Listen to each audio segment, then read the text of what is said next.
If you want Firefox to open Google every time you launch it, or when you open a new tab, you're in the right place.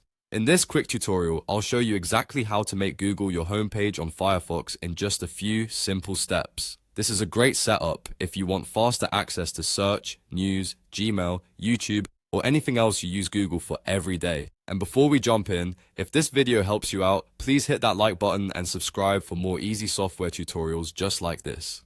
Alright, let's get started. First, open Firefox on your computer. In the top right corner of the browser, click the menu button, which looks like 3 horizontal lines. From the menu that appears, click Settings. This will open the Firefox settings page, where you can customize how your browser behaves when it starts and when you open new windows or tabs. Once you're in settings, look over to the left-hand side and click the Home tab. This is where Firefox keeps all of the homepage and new window options. Now, under the section labeled Homepage and New Windows, you'll see a drop-down menu.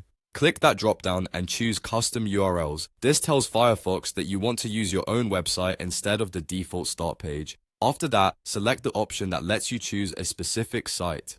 In the box that appears, type http://www.google.com. Make sure the address is typed correctly because even a small mistake can stop it from working properly. Once you've entered the Google URL, click Add Address.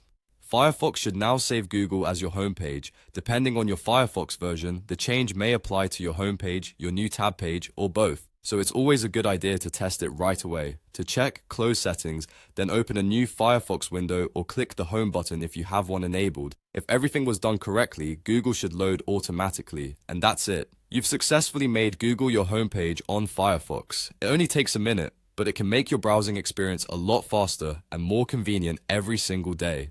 If this tutorial helped, don't forget to like the video and subscribe to the channel for more helpful guides. Thanks for watching, and I'll see you in the next one.